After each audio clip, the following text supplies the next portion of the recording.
Another mini flagship, more compromised specs. The LG G2 Mini has a low-end 1.2 GHz Snapdragon 400, a very low QHD resolution for a 4.7-inch screen, and only 1 gig of RAM. However, at least you can remove the 2440 mAh battery. Plus there's micro SD expansion, so it's not all bad news. You get the same back buttons, though the camera is now only 8 megapixels. It's all running LG's custom UI and isn't expected here until April.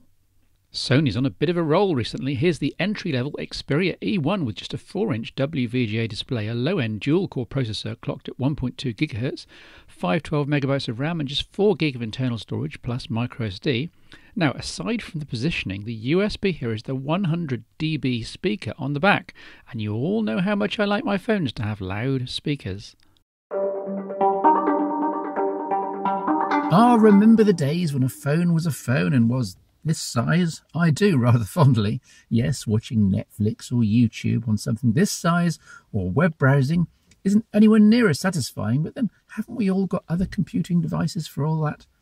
If your main use for a phone is being out and about like this, keeping in touch with the world certainly, but not head down in your phone to the exclusion of all else. If taking good ad hoc photos is very important to you, and if you must have Android and direct injection into Google, then the Sony Xperia Z1 Compact is probably about purpose-built for you.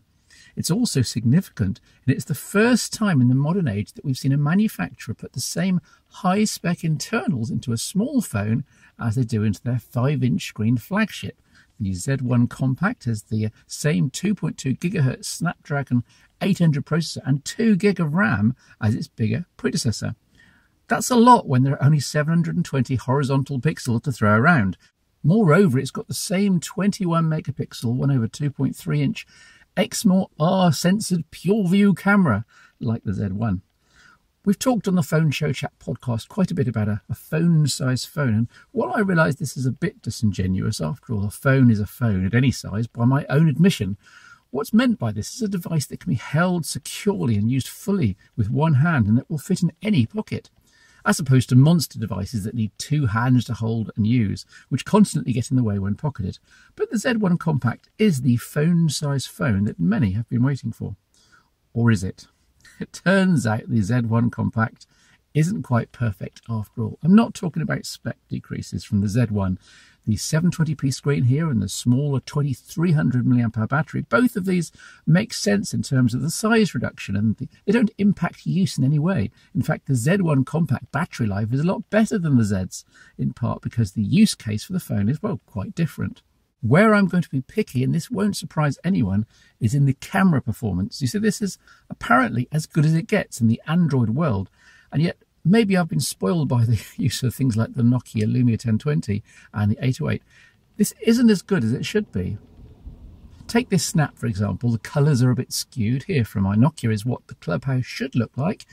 Take this low light macro shot. It was taken indoors under a bulb, but the light really wasn't that low. Look at the noise and the grain. This is the Lumia 1020 version. The Z1 Compact did surprisingly well in my traditional party mock-up shot. Motion was frozen by virtue of a 1/64th of a second shutter time, but look closely, and the actual quality is pretty dreadful, with Sony's usual overzealous noise reduction. Again, here's the Nokia's photo. Like the Nokia camera phones, the Z1 Compact tries to do more with its high native resolution, but it doesn't quite pull it off. I appreciate that great strides can be made in firmware updates here, but I have to review this device as it is right now.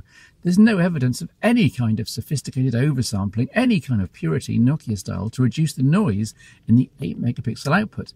Maybe that'll come in an update, maybe not. Sony does shout about the ability to zoom in losslessly. As with Nokia in its high megapixel censored phones, what you're actually doing is cropping in on the sensor while staying above the baseline, in this case 8 megapixel resolution. And it works as advertised, though you only get a bit less than 2 times zoom, with the huge caveat that there's no protection at all from going beyond 2 times into lossy, blocky, digital zoom territory. Sony should have slipped in a software limiter or a detent of some kind at the 8 megapixel crop limit. It would make all the difference in terms of usability and quality. And in very rare UK winter sunshine amidst all the flooding, this is test footage 1080p on the Sony Xperia Z1 Compact. See what you think. The intelligent digital zoom is more useful in video mode since the frame size is obviously much smaller. 1080p is about 2 megapixels. So you get a genuine 3 times lossless zoom when filming something before you again stray into lossy digital zoom territory. It's frustrating. The sensor here is over 70% larger than those in most other smartphones, i.e. iPhone, Samsung Galaxy S4, and yet performance for most subjects isn't significantly better. In fact, it's sometimes worse. If Sony's imaging engineers are on the ball, they'll realise that something here is underperforming and will redo all the algorithms to work a spring miracle. Here's hoping. Away from camera underperformance, you do get the slightly tiresome waterproof flaps here all round. This is the data and charging one. Yes, it's great to be dunk-proof, but having to open ports like this every single day gets quite annoying. No, there's no wireless charging option, which would have saved the day here. A missed opportunity.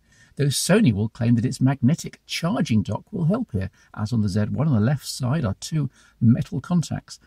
But the dock is something you have to pay extra for, so I suspect that the vast majority of users won't bother and will settle for wrestling with the plastic flap here every day.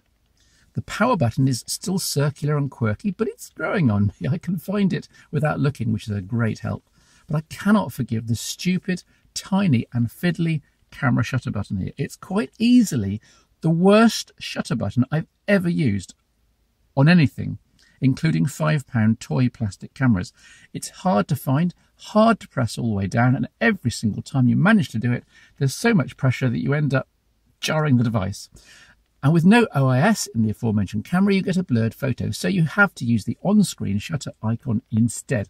The camera button doesn't even launch the application reliably unless the screen is first powered on separately with the main power button. Sony could have done so much better here.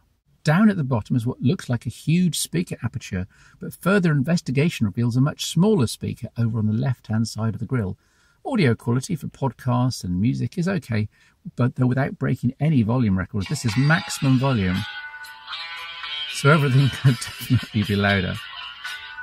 As with previous Xperias from Sony, I remain utterly baffled by the factory-fitted plastic screen protector.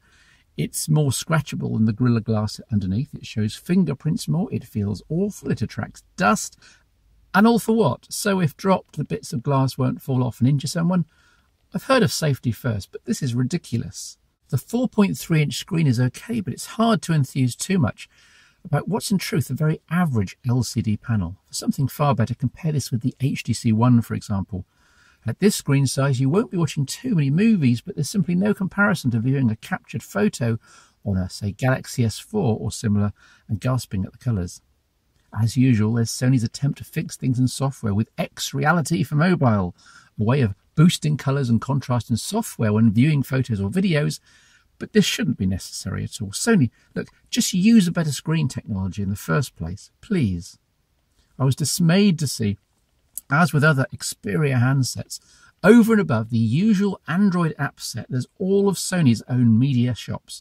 Sony Select, Video Unlimited, Music Unlimited, PlayStation Mobile, and so on, plus promo apps like Xperia Lounge, Xperia Privilege. I say dismayed because there's so much duplication with Google's own Play Store offerings. Sony's hoping that new users start off in their own siloed content and never leave, but I bet the company doesn't make that much money from it, and I wish Sony would stick to just making the hardware. There's some evidence that this firmware is not entirely bug-free. For example, you're in Google now and you have your headphones plugged in, perhaps listening to music. When you exit Google now, you get a click and a buzz in the headphones. That shouldn't happen. But the Z1 is all about the combination of form factor and specification. If I knew for a fact that Sony would be fixing up the camera with a decent firmware upgrade with much better image processing, this might even be my Android smartphone of choice. There's definitely potential here. But in the absence of such future knowledge, I can't quite bring myself to recommend this across the board. The app bloat, the average screen, the average speaker, the underperforming camera, and so on. On the other hand, if you're desperate for something small and yet powerful, bucking the trend to ever larger devices, then this is the obvious choice, at least now at February 2014. I'm done with this, I really am. Life's too short. This is the Blackberry Z30, and I've been putting off reviewing it for many months because it was due OS 10.2.1, which brings compatibility with Android 4.x applications, for example. Here's the Met Office Android app. The update arrived. I can put off the Z30 no longer. Why the sighing? Well, because there's nothing really of significance here. The Z30 is probably the best of the latter-day Blackberries with 1.7 GHz dual-core processor, a really gorgeous 720p AMOLED screen, and a huge 2880 mAh battery, and it feels premium with that carbon fibre-ish back I loved on the Q10. The back does come off, but you can't change the battery. Oh, so close. Blackberry OS itself hasn't changed much since I reviewed the Z10 and Q10, though it's obviously matured quite a bit. Apps like Netflix and Sky Go are absent still, YouTube is still a mobile web shortcut, and so on.